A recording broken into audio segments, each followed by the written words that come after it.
Well, we are back to the most recent episode of The Sean Trace Show. I will continue my narcissism by plugging my name endlessly. And today I have a special guest, Mr. Jeremy Long. Jeremy, can you introduce yourself and tell us some about who you are? Hello. So, as Sean said, my name's Jeremy. I am an American living and working in Ho Chi Minh City, Vietnam. And I've been here for 5.5 years. I came here in March 2016, so it's just about 5.5 years. I am a senior teacher for an English language teaching company, and I am also a rock musician and I guess you could say R&B rapper type musician. And I like other stuff, but that's mostly what I do. That's awesome. Yeah, man. And you've got I've listened to some of your music, and it's really, you've got a couple different groups that you're working with, right? You do some solo, and then you work with a couple other. Can you tell me about your different groups that you're in? Yeah, sure. So the main thing I'm working with is my band Coastal Connection, and we're kind of an indie alternative rock band.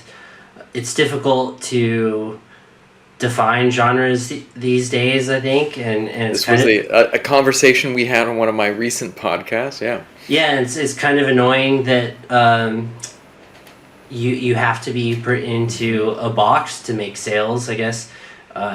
It's always like, all right, select this genre, what things apply to you, but we like a lot of different music, and we listen to a lot of different music, so we play a lot of different music, but if you had to pin us down, we'd be alternative indie rock, and we've been together for a little over a year. We started as a full band last June, I believe, and we've been enjoying playing gigs around Saigon and recording some singles. And then recently I've just started during this lockdown doing my own solo thing by the name of Jezza. So for those listeners out there who might be American or not familiar with British culture, Jezza is like a nickname that a lot of British people use for people named Jeremy. And so I had some British friends who called me that many years ago, and that was the first time I heard that word. And then it kind of stuck over the years, and the drummer in my band calls me Jezza, so I use that as my like rap R&B name.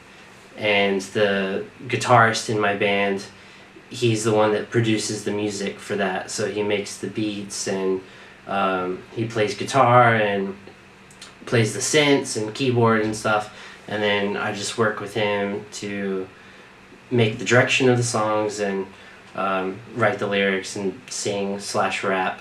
So unfortunately, because of this most recent directive, we haven't been able to record anything because I don't have a really good quality mic at home. So have to wait until I can travel over to his place again.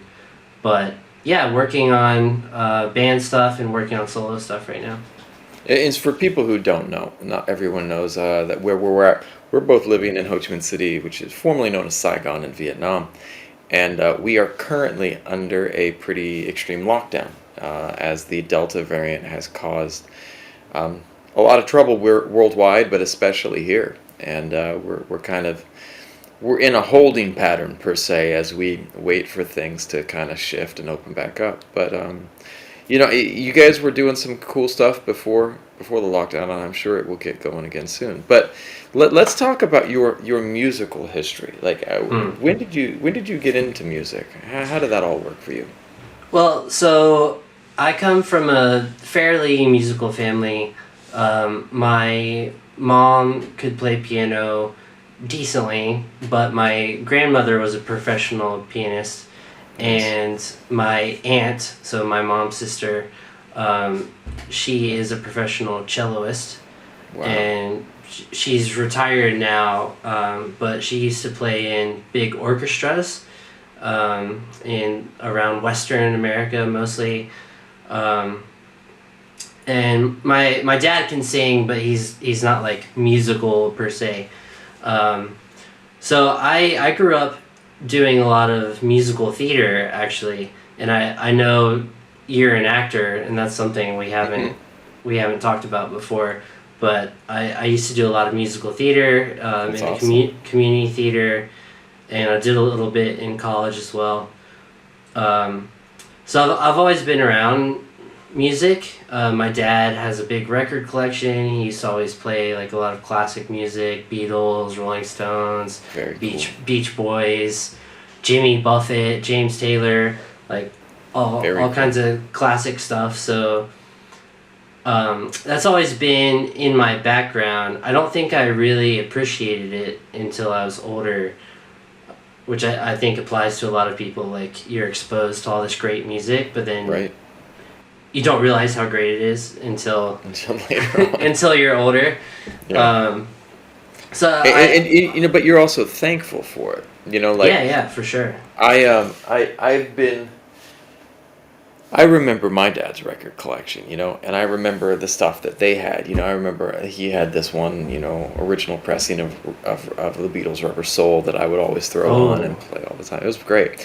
No idea where it is now, but sadly, I wish I still had it. But I have a 5-year-old daughter mm, that while we were heading into lockdown last year, I was just thinking about suddenly she wasn't able to go to school, and we're in this holding pattern. I was like, if I could really build out the homeschool curriculum that I wanted for her, what would it look like? And one of the things was, to really teach her about music. And so mm, there's actually this huge underground trade in CDs and records here in Saigon.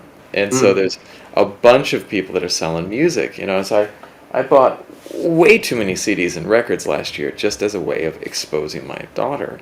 But it's the other day she was like she came up and she was just referencing, she's like, Daddy, I really like bum bum bum, and she started listing all these different people that I've been exposing her to the last year, and I was just like, it made Yes, me feel good. It's like, exactly. I felt really. It it wasn't worked. Daddy. I want to put on Baby Shark. She one of her favorites Mm, though is mm. the Spider-Man Into the Spider-Verse soundtrack. Oh, nice. That's a Yeah, good movie. it's a good movie and it's a good soundtrack. And I've got it on vinyl, and so the kids love that it's got Spider-Man on it. And Oh, so cool. yeah, it's pretty cool. But I mean, the idea of those seeds are planted so Right. early, It's and so almost like you a subconscious thing. And so do you feel like it was more, so it seems like from one side of your family you had the seeds planted of almost classical music. And then on the Mm. other side, from your dad's side with that big record collection, it was more of like the rock. Yeah. Yeah, yeah. Now that you say that, that's a good point. My mom, if I had to describe what her taste in music was, I couldn't really put my finger on it. Whereas my Mm, dad, I know exactly the kind of records that he listened to. He loves classic rock, and anything nowadays that is related to classic rock. He also likes country and bluegrass and stuff like that. But definitely from my mom's side of the family is more of a classical thing, opera. Um, what's the guy's name? The Italian guy who's blind. The oh, Andrea. Andrea Bocelli. Yeah. So my aunt played with him in L.A. Wow. one time. So that kind of music. So yeah. But there are the two sides of it. But I definitely listen to the Beatles and bands like that more than classical. I don't think I listened to any classical music really until I went to college and I needed something relaxing that didn't have lyrics, Mm, and I listened to Chopin and nice. composers like that. But I didn't have any knowledge really about any classical music until I went to college. When did you start training in music? Did you get music lessons as a kid, or was this No, something you picked up guitar later in life? Yeah, I didn't pick up guitar until I was in college. I guess I I was a late bloomer. Um, like I said, I had done musical theater since I was a kid, and I Mm, was in choirs, like church choirs yeah. and school show choirs, doing performing. So performing is something that I've done my whole life and Well, that I'm that's an comfortable with. interesting thing you brought up right there. My wife, we had this discussion once about where some of the musicality comes from Oh, for a church, lot of people. Church. for sure. It's like you grow up every week singing in choir, and there's a lot of that musicianship that comes from going to church and choirs, and it's like and you can look at the roots of that in a lot of different types of music, like R&B and hip hop has that gospel influence, Oh yeah, absolutely. and there is that influence, and then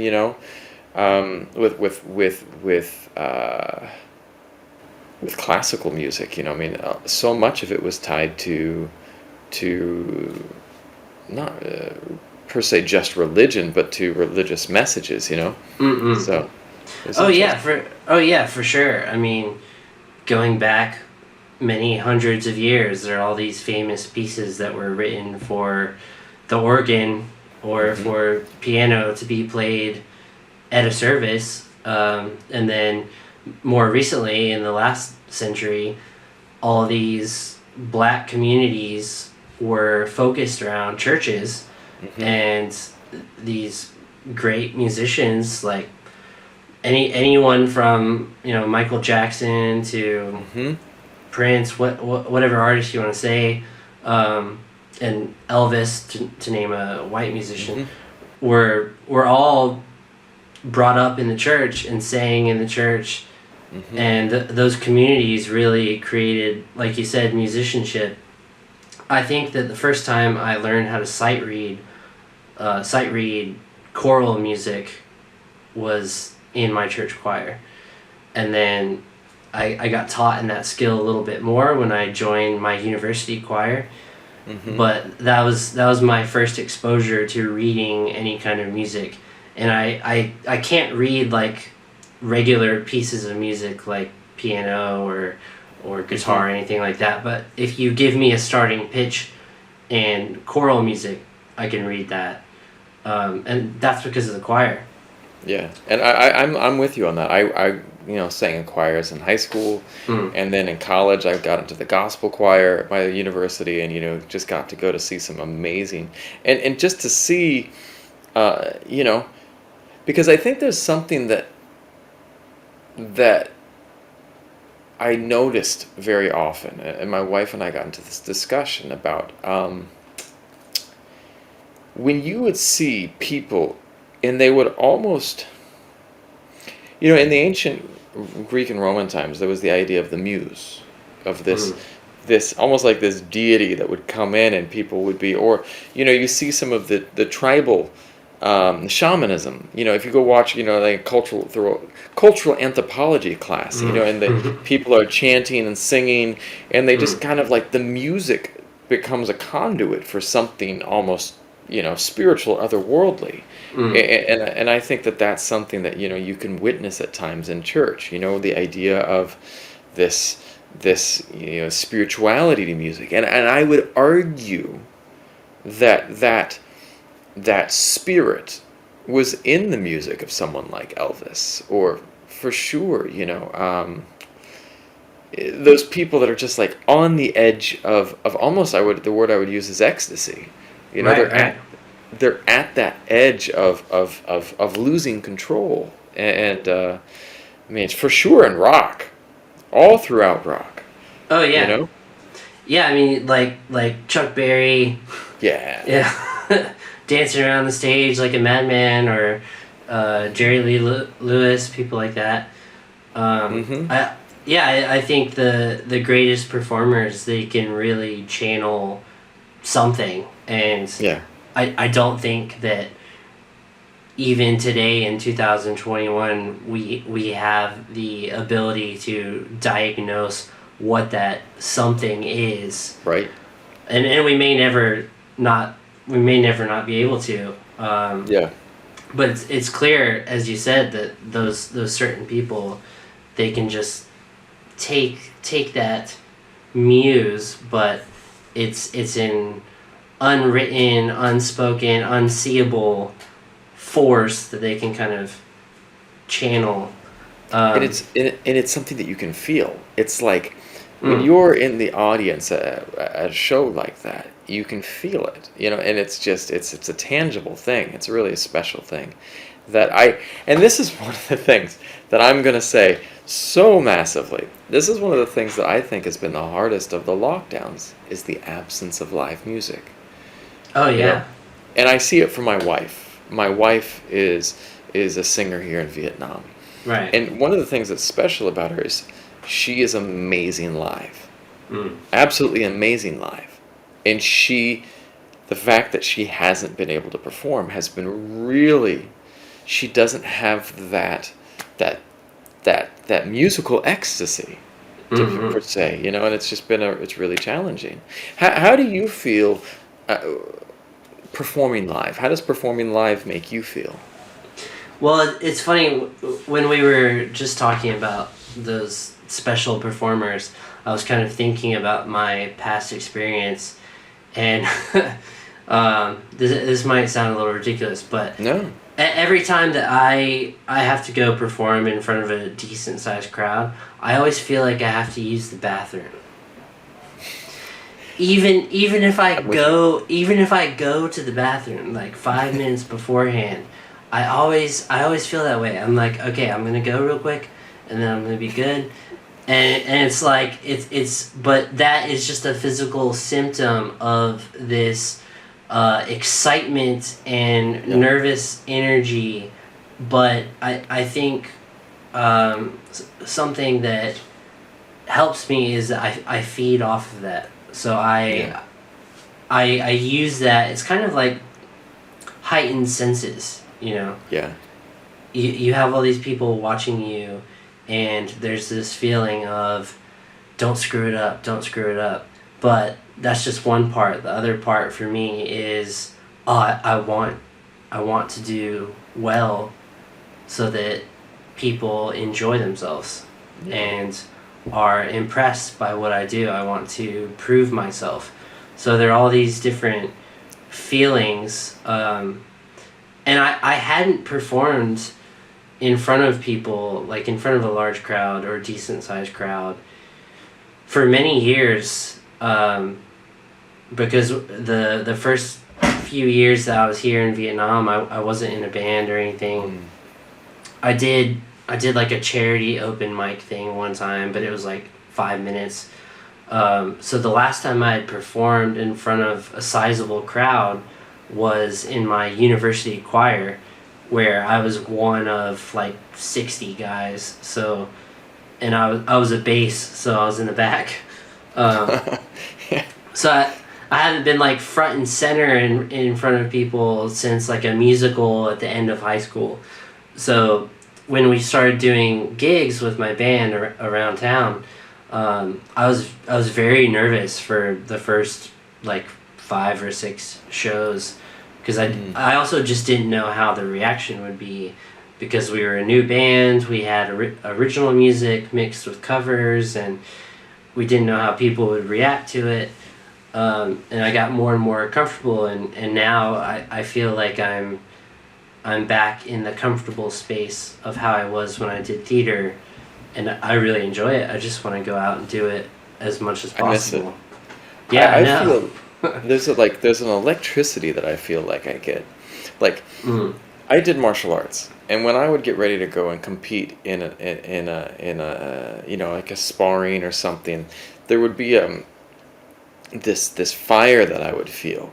And that same fire I feel when I sing live. Not like if I'm singing at an event, but if I'm like singing in a packed club or something that mm, we've got a real rocky song, it's like, man, I just feel like I'm about ready to get into a fight, and then it's like I'm just, but I mean, it's just this pure, not rush, but almost, mm. and it for me, I love that feeling. I love it. And I think the crowds here are pretty good. Like Hmm. if they know what they've come in to watch, Yeah. then they're enthusiastic about it. We've had a couple of times where like we played a Nirvana song and there are these people just enjoying their dinner at the bar, and and they had no idea that this band was about to go hard, like da da da da da da da da. So they didn't enjoy it so much. But I've found that when Vietnamese people when they come to watch something and they're aware of what they're going to see, then they're very supportive, Yeah, yeah. which is really cool. Like I've seen a lot of people holding up their phones to take pictures That's awesome. and videos and stuff. And I don't, from what I've seen in America, I don't think people are as supportive of local, unknown, random music as people here are, Yeah. which is I think awesome. I think that I think you hit on something too. I think that there's, well, one of the things that I know about Vietnam, because when I moved here in 2001, is it was like the music industry here was for a long time based on live performances. Mm. And my wife and I would had a conversation about this. When I first came here, I would meet some singers, and my friend worked as a DJ and was making music for people here. And they would be the famous singers would be going out to 5, 10 different venues a night. Hop on the back of a motorbike, go to one place, Wow. sing, go to the next place, sing, and they'd be making good money, but they'd just be driving place after place, and Mm. they were extremely talented singers because it was all live music. It was Mm. all they had that refinement of their craft, and it's interesting to see as things have gone in the box. You know what I mean? As everything has gone the way of autotune and Right. Right. and other in the box wonderful devices that make us, dude, I'm not gonna lie, I use Melodyne to tune my vocals when I need to. You know, when I'm Oh. putting something together. Oh. It's Yeah. Yeah. great, Yeah. powerful Yeah. tools, but Melodyne's great. it's a wonderful software because wow, I didn't know I missed that note entirely. Whoop, Just bump great, it up. bump it up. But there is a host of people across the whole world that are not as skilled at singing live. Mm. And I think that's something. I mean, if you go online, you can find any number of videos on YouTube of wonderful fails, and they are interesting to watch. But I think they are also. I'm gonna see if I can find the right word. Is it exemplative? Good examples of. Is exemplative a word? I know. Exemplary. Exemplary. They're great examples of Yeah. we've shifted into this world where live music is not as common. And I Mm. think one of the dangers for me is seeing how COVID has affected that. Because right now, everything's in the box again. What is your take on that? Right. Yeah. No, I think you're absolutely right. And like I come from a small town, and there are maybe 4 or 5 decent bars, and they have live music maybe twice a month. Oh Um, man. and I know this guy who's in this band called Swingin' Medallions. Have you ever heard of them? They're like No. they're a really famous beach music band. So I'm from South Carolina, and beach music is a huge thing. Yeah. So there's this famous band. They opened for Springsteen a couple of times. That's awesome. He's a fan of theirs. So anyway, this guy, his dad was in this band, and they're local to my hometown, and he's an incredible musician. I mean, he just plays the shit out of the guitar, and he is an incredible singer, and he just plays in like these bars around South Carolina, because there's not enough venues between bar and stadium. Yeah. And there's not an audience for it, and it's sad because you'll ask people what kind of music they like, and they can give you plenty of answers, and they can show you 1,000 liked songs on Spotify, but are they going to go pay $5 to $10 to go see a show? And the answer is usually not, And which I think is really unfortunate. You pointed out something too, right? Because, and this is a discussion that I've had with other musicians. It's like, there's this really weird thing. Because at the beginning of our conversation, you mentioned something about genres. And I was like, well, I can tell you why genres are important. The algorithms. Right, It's all about the algorithms now. And, you know, and one of the things too is that with musicians, now, for people to get famous, one of the ways you have to do it, and I'm not judging this, but like one of the ways that people do it is through the cover music avenue. You know what I mean? Because people then can find you. But as a band that's making original content, the challenge is what? How do you bring people in to listen? How do you spread that out? Well, let's dive into my next question. Yeah, so sure. you made a cool point there that, you know, you guys are a kind of an expat band in Vietnam.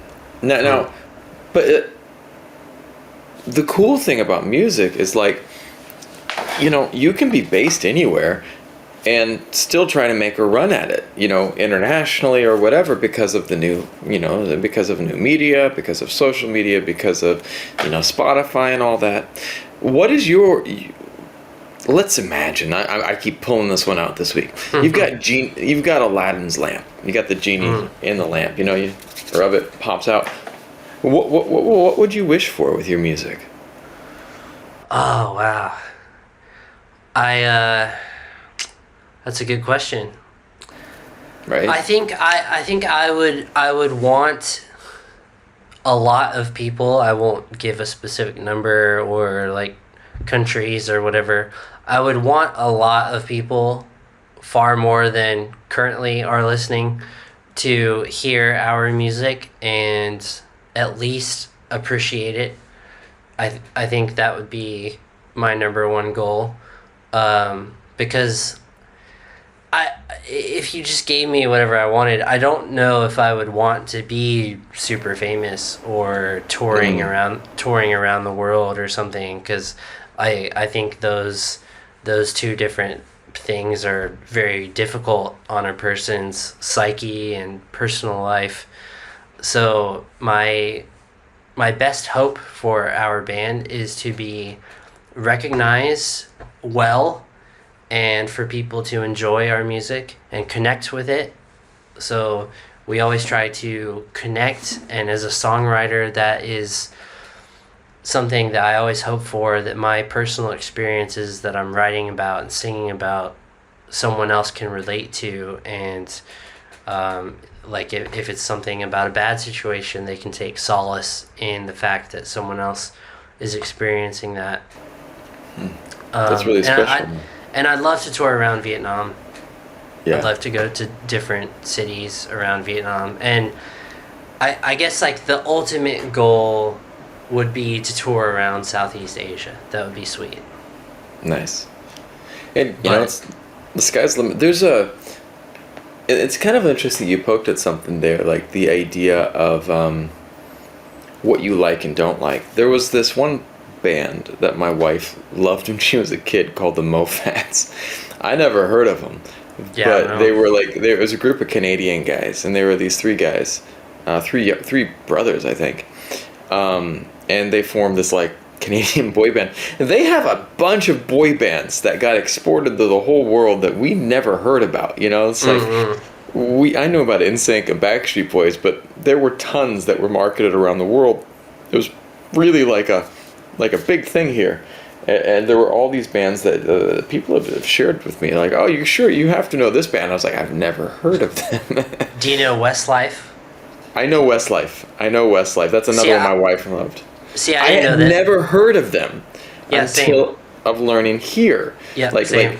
everyone here was like, "Oh, Westlife," and you've got to know their song. Blah, blah, blah. And I was like, "Never heard of it, man. Yeah. Never heard of it." And so, Yeah. totally the same thing. But those guys, they didn't keep the MoFats going, but they then created this new band called, it's just two of the brothers, Music, Travel, Love. And we've got this Facebook page. It's essentially brilliant because what are some of the most popular things on YouTube? Well, travel videos and music. And they do all these really good covers where they go to these insanely scenic locations and just play music. And they record it live. And one of the things I noticed about that I respect about that band is two things. One, they know what they liked. They like travel and they like music, and they found a way to just put it together. And that's kind of the beauty of the internet now, is that YouTube allows you kind of to create what you want. If you have a computer that can edit decently, you can put together pretty much anything, you know? Yeah, you can find your niche, and that's definitely something I'm still looking for, being here in Vietnam, like figuring out what exactly I want to do with my life. With life. Now, so let's talk about that. You work a day job, but you have your music that is your, I would say, passion. Yeah, sure. Do you want to find a way to have a career in music, or is this something that you think might just be a hobby? I've been thinking about this more recently because of lockdown. We have all this time for our thoughts to bounce off the walls and echo around in our brains, figuring out different things. So I've been thinking about this, and I watched your show with your episode with Benjamin James, and I've got some other like kind of contacts with him, and I think it's really cool what he's doing, that he moved from his home country over here and is producing music. And I'm not anywhere near that level, but I think it would be cool to do something related to music in the future, something business related, maybe not necessarily creatively, because I don't think I'm good enough to do something like producing an album, even if I studied a lot. But being involved somehow in, maybe not necessarily even music, but something creative. I would love to be involved in something creative, and even if that's like a manager of an artist or a manager of a publishing company or whatever. I think that is something I am starting to seriously look and think about. That's really cool. Because that's one of the things I think. That's one of the things I want to talk to people about in this podcast. I'm not just having musicians or just having, actors. I want to bring on people that work with cameras, people that work with behind the scenes. A guy. Later this week, I have my friend Tam, who's from Vietnam but moved to Canada, and he does all types of music production. He does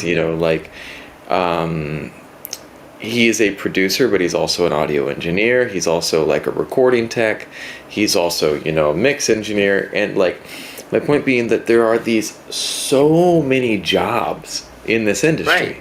Yeah. There's not just one, and that was the interesting thing about Benjamin James that he brought up too. Like, he started as a performer, but he has now shifted towards being a producer. And so it was an evolution of his career, because I find that so many, when I lived in LA, every single, not every, but most of the actors I knew had a day job. Right. There was something. Classic LA story. Classic LA story. Well, can you cover my restaurant shift? I've got I've got an audition, it's like that was what people were doing. Right. And it was just, the classic, thing that people would be. Well, that was also the theme of La La Land, right? Wasn't one of them like a? Yeah. Waitress, and then the Yep. guy was a club piano player. Yeah, good Yep. pianist.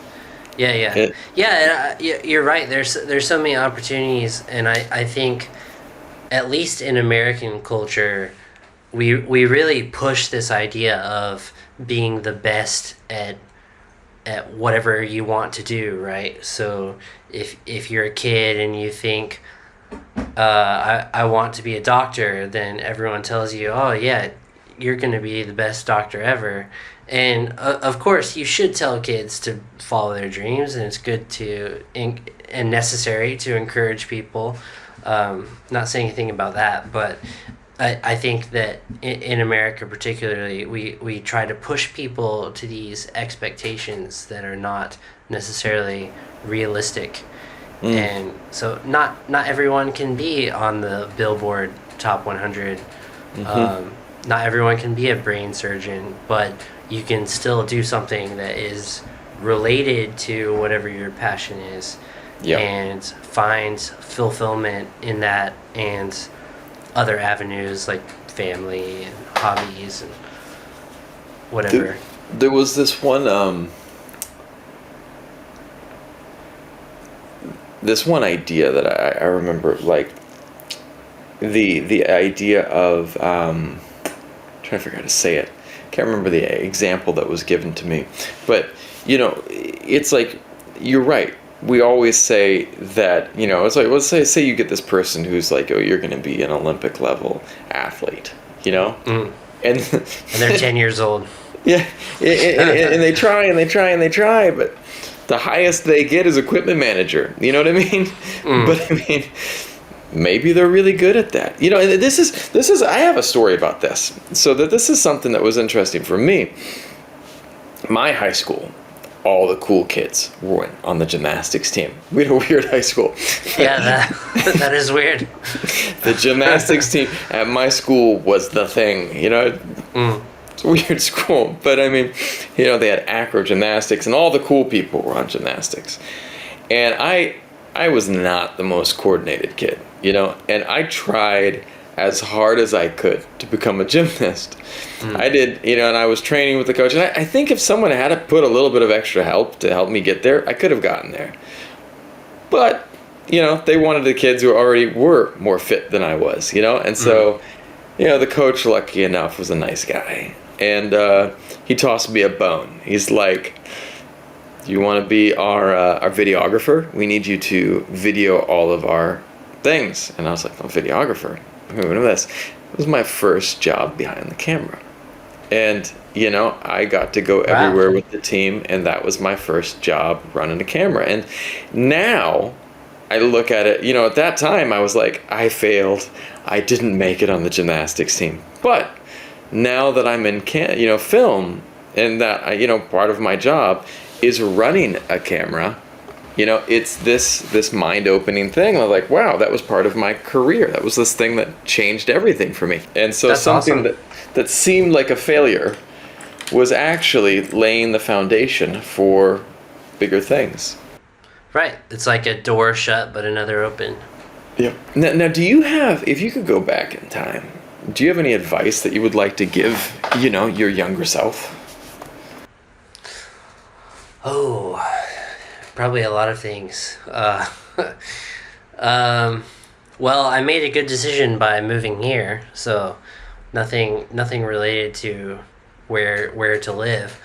But I guess I would tell a younger self to focus more and try more things. Like I told you earlier, I just briefly mentioned that I didn't start playing guitar until I was in college, and I was just teaching myself because I wanted to be able to accompany myself to write songs. So that was my whole goal of learning guitar, and I'm still not very good. I just play like basic rhythm stuff for the band, but I would tell my younger self, try out some instruments when you're like 10, and and see if you like any of them, because I did sports and I did theater, but I really wish I had tried to play an instrument, and I wish I had focused more. I mean, I got good grades and stuff, but I wish I had like chosen something particular to put my energy into rather than doing a bunch of different things, kind of half or 3/4 assed instead of full ass on one thing. Yeah, right. No, I wish I'm an okay guitarist as well. I'm not great. You're And better than me. I've seen you play, so dude, I can you say know what? that. That's the magic of videos, man. All of our Someone stuff, else's fingers are in there. dude. Everything that every song that I put up, it's a different guitarist. We just have it on video, and it's because he's shy. I always ask him to get into our videos, but it's my friend Fu does our guitar for all of our music. Now you've admitted your secret. You have to delete Oh, dude, this. I put it out there all the time. People are always like, dude, this guy is full of shit. Look, I can see those aren't the real chords. No, I'm okay. And I really wish that I could claim it. I never claim it. That's my friend Fu. Fu is this virtuoso guitarist. He's absolutely savage. And I'm not. And I wish that I could go back in time and go a little whip and be like, hey, you, practice. When did you pick it up? Got my first guitar in high school, but I didn't really get into it until, more recently in adulthood. I just wanted to, I could play some basic chords, but the last 4 years I've been really trying to push myself to practice. And I'll have great like spells where I'm getting better. And I think I'm a pretty good rhythm guitarist now, but I'm by no means a great guitarist, so I totally understand. I think the idea of being a guitarist and then having a nice looking guitar sitting in front of you is so much easier than spending the hour and a half every day like doing arpeggio, Right. going up and down the fretboard, and like giving yourself blisters. The pictures look so much nicer than the practice. Right? But that's like part of the thing too, is like that comes back to part of what I was talking about earlier. Like we're in this time period where it's the illusion, because the internet has created this space where the illusion of what's real isn't always what's real. And so that's this, I don't want to be a fake. All my vocals are me. All my wife's vocals are her. But our guitar, I get my friend Fu. And Fu, if you are listening to this, you have to get in our videos more. I tell him, but we haven't been able to have him come over for anything because Of course, yeah. because of with the lockdowns and stuff. But I want to ask you one more thing before we finish up tonight, because we're coming up in about. What makes your music special? Sorry, can you say that again? Did you say stand out or special? What's special? What makes your music special? Okay. It cut off like right on that last word. What makes your music? I don't know. I don't know what you said. What? I don't know how to answer. I mean, I hesitate to ever say that anything I do is special. What I think is good may not be what someone else thinks is good. Interesting. So I will say that the music that I have written, it has made a certain number of people enjoy it, and has given connections to a certain number of people, but that won't apply to everyone. So with that long disclaimer out of the way, I guess what makes my music enjoyable to me is how much of my own experiences I put into it. So the songs that we've written that have been the most successful so far are really straight from my experiences and how I have felt at certain points in my life, and I try to make it clear so that people can listen and connect with that if they've had a similar experience in the past. I really think that the best music tears down walls and Mm. are and allows people to feel a connection with another person and with another person's experience. I know Right. that through this lockdown and through previous lockdowns, I survived by just having music. I'd wake up and throw on something on Spotify and just be walking around my house blasting beats, because sometimes the world can be too much, and Right. Yeah. music is one of the things that helps me get through. What's one of your go-to songs to listen to when you are just needing something? For like a to make a more positive mood, Whatever you want. whatever I want. Oh, that's such a difficult question. It's like if you asked me what my favorite band is, I would explain something for 5 minutes about how many how many different bands and artists I like and why I like them. Let's say I'll categorize it then. You want Okay, to okay, start your day well. What do you put on? okay. I want to start my day well. Probably jazz. I Nice. love jazz. I love Chet Baker. I was just gonna ask if you like Chet Baker. I love Chet Baker, and you I've could got an play Chet original Baker in a pressing. movie. I've got an original pressing of Chet Baker Sings here. Oh, It, I love that album. That's such a great album. it is an Yeah, expensive one. I dropped way too much money on that, and it's so good. but you'll always But you have know it. what's You'll weird about that? It's mono. It's mono. It's not mm, stereo. Yeah, because it's an original pressing, but it's weird. right. But go ahead, go ahead. Yeah, it's such Yeah, yeah. So I would put on like Herb Ellis or Chet nice. Baker or someone like that to wake up to.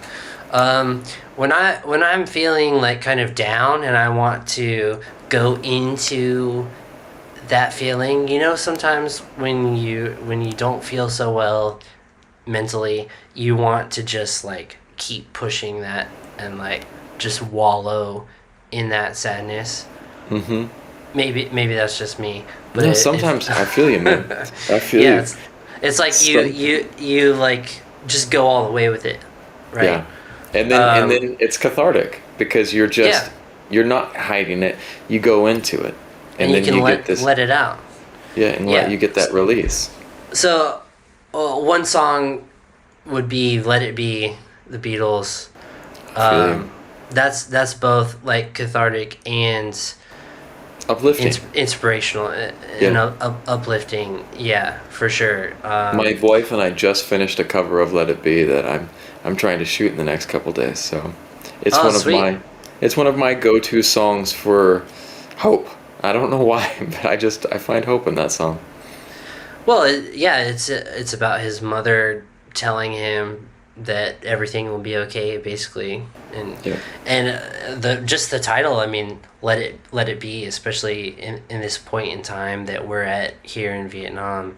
It's like we can't go outside and change anything, so let it be, The only thing you can change is right here. right? Yeah. Well, what would yours be for a general A good go-to mood? general good mood song. I'm not. What if I've been listening to this one playlist on Spotify, and the playlist on Spotify is like 80s happy rock. Okay. Like geez, what is it? It's called boat rock. I'm not gonna play anything right now, but like top song on there, "You Make My Dreams Come True" by Hall and Oates. Oh, You great make song. my dreams come Yeah, true. And then yeah. yeah, exactly. Yeah. Summer Breeze and Steal Away. Oh man, so many good ones in there. I throw that on, and it's just like you can't play Hall and Oates, "You Make My Dreams Come True," and have anyone in the room not be happy. It's just like you're walking, and I'm blasting it on Right. my Bluetooth, and everyone's like, "Shut the hell up, Sean." I'm like, "No way, I'm gonna make today good." But it Yeah, kind of blasts out all that negativity in myself too. You know, the 80s, I think, were a good time for that kind of music. They Just like were focused. over the top characters, but they got it done. They had a good time. They Right. did a lot of drugs and enjoyed themselves. And on that note, everyone. Yeah, that's awesome, man. Well, Is this a family-friendly show? I have no idea what this show is yet, so I'm still feeling it out. Yeah, I guess I can bleep stuff, but I feel like think that wasn't too obvious. it wasn't too bad. It was too bad. My reference there might be a little bit more gray areas, but I Your want to say daughter's not watching this. It's fine. It's 50 minutes in. We're about 50 minutes into it. I don't think many people at all are watching at this point in time, you know? But I want to thank you for coming on the show. And Yeah, my thank you mom's for having watching, me. so I'm pretty sure that the one person who's still watching is my mom. So thank you, Hey, Mrs. Jim. Trace. Nice to see you. I appreciate you so much, man. And Yeah, thank I you, hope man. to have you back on, man. And I want to jump on your podcast sometimes. Oh, yeah, I'd love that for sure. Awesome, I man. already thought about that. All right, Absolutely. Well, anytime, man.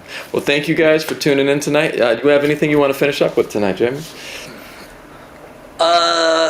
No, just I hope if anyone's listening in Vietnam, I hope you're doing well, and if you need Stay anything, safe. please don't be afraid to reach out to the people who are close to you. And tune in and check out Coastal Connections. We'll put a link in so you guys can listen to some good vibes. And do that. I won't tell you to do that, but yeah. I will. Listen to the plug. Yeah, listen to the plug. All right. Thanks much, man. All right, man. Thank you.